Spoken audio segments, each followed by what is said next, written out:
This is my new Brother 950 vintage knitting machine. Well, it's new to me. It was made in the late 80s, so it's still older than I am. Like most vintage knitting machines, it needs a new sponge bar. The sponge bar is a long metal thing inside the bed with sponge on one side that holds the needles down and keeps them in the right place while you're knitting. The sponge breaks down over time and that causes all kinds of problems. I knew that this one needed to be replaced because the seller told me that it did, but also because the needles are not being held down to the bed, so the number strip slides around really easily. You can buy fully assembled sponge bars in various places, but I found 5 replacement sponges for about half the price of a single fully assembled sponge bar, so I'm gonna go with this instead. I don't actually need 5 sponges, but with the number of knitting machines that I have, I'll probably use them all at some point. These aren't just sponge, they have a layer of fabric on one side that lets the needles move back and forth as you knit. See, that's the layer of fabric, and that's the other side. Alright, I have my sponges, I have some double stick tape, and I have a pocket knife. Let's do this. This is my machine. Let me pull the carriage off. Put that there for now. And then the sponge bar fits right here. So I'm just gonna shove it from one side until it goes. I should go the other way because there's camera equipment in this.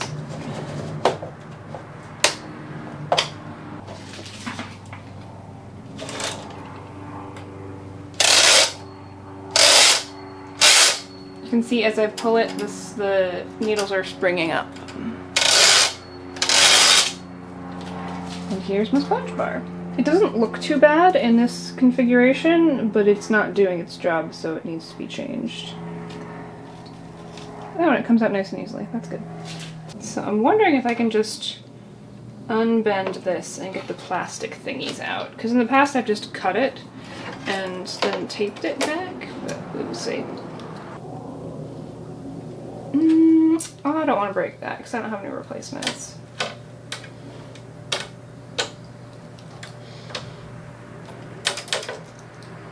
You know what, I'm just going to cut it. And this pocket knife is not very sharp. But it should do the job. So I'm just running the pocket knife along the fabric that's connecting it to the side, and then we can pull it up. And let me disconnect the other side as well.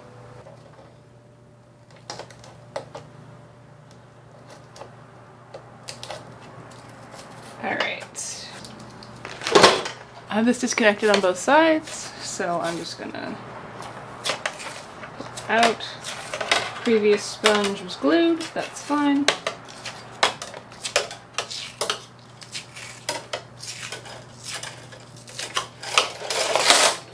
And this I'm gonna toss because I don't need it anymore.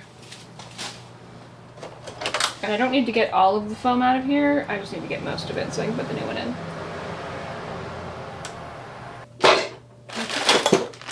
So I'm gonna pull a single sponge out of my pack. And we got multiple sponges coming out, I'll deal with that later.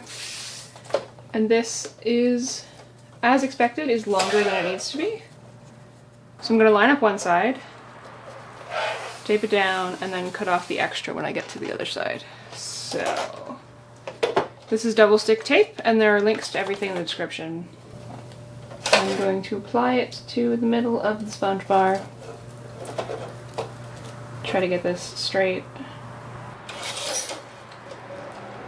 And the screech of metal on metal. And then cut that.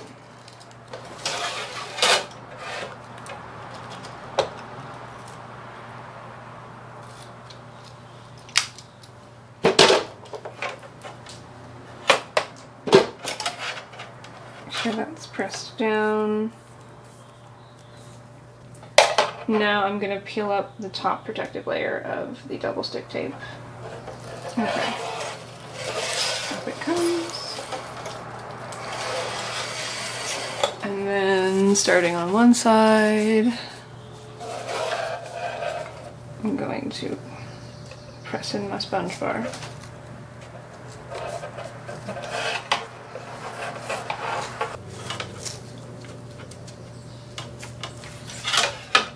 These scissors.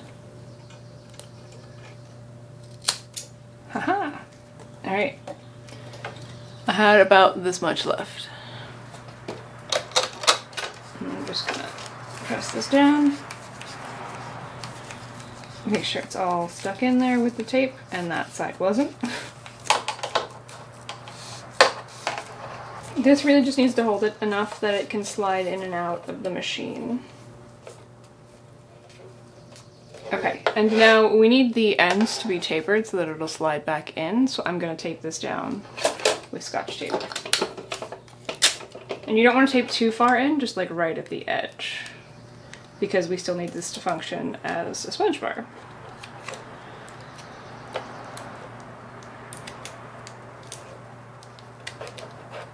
There we go, that should slide in nicely. And we have a completed sponge bar for significantly less than it would cost to get one fully assembled. And it got here much faster than the fully assembled ones. Alright, let's put it back in the machine. Okay, so this goes sponge side down. And I'm just going to slip it back into the channel. And then I need to hold the needles down as it goes, because it needs to go on top of the needles.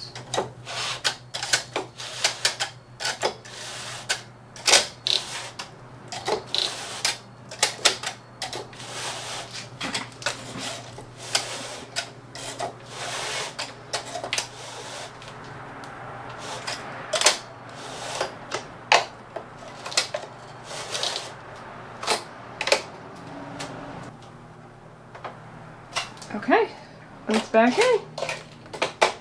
And you can see that the number strip will not move at all. These needles are held down. Is the number strip in the right place? Ah, the number strip's off by like 1. Crap. I don't want to do this. Okay. Oh, those are lovely needles. That feels good. All right, we're done. It should knit now.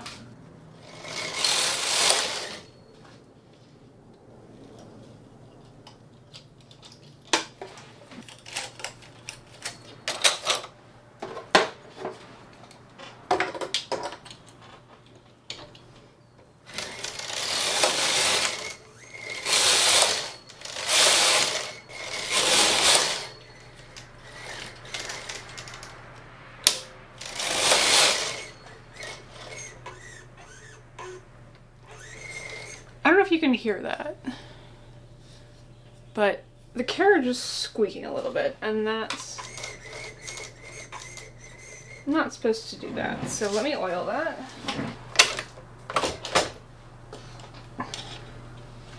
I assume that it's like one of the front thingies, because it is a little dusty on the bed. I'm just gonna some oil on you, some oil on you, and open this.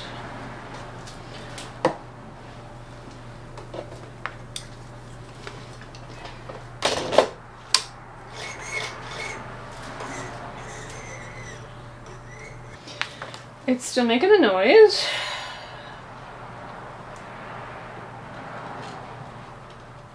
I'm oiling the bed this time. Maybe it's back here.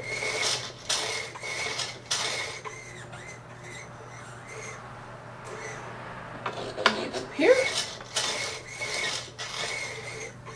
Oh, it's gonna bother me so much.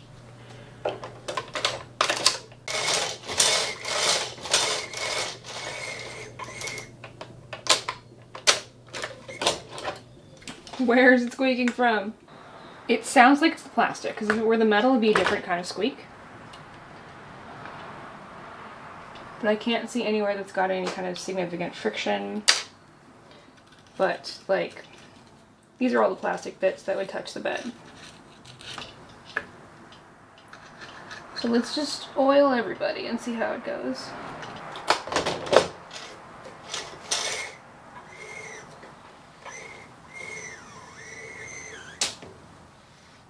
It's not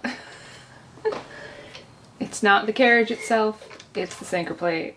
Let me just try reseating this. So the edge of the sinker plate is rubbing along the gate pegs, the edge here. It might be a little bit bent. Oh, it is a little bit bent. Might just need to be reseated. I'm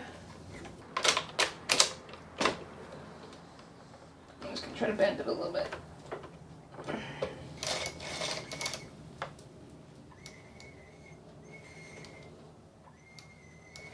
Oh my god, it's gonna bother me so much. Oh, what happened to you? I think if I can bend it down a little bit, it'll help. But I don't think my hands are strong enough to do this.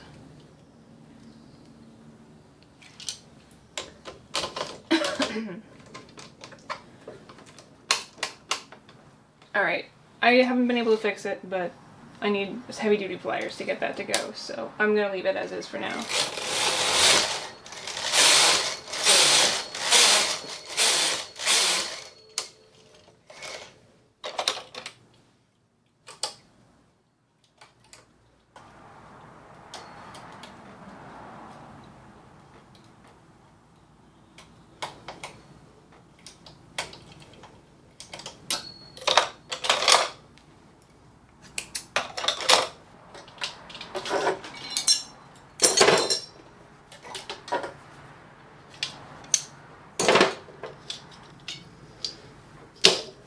And there we have a perfectly decent swatch.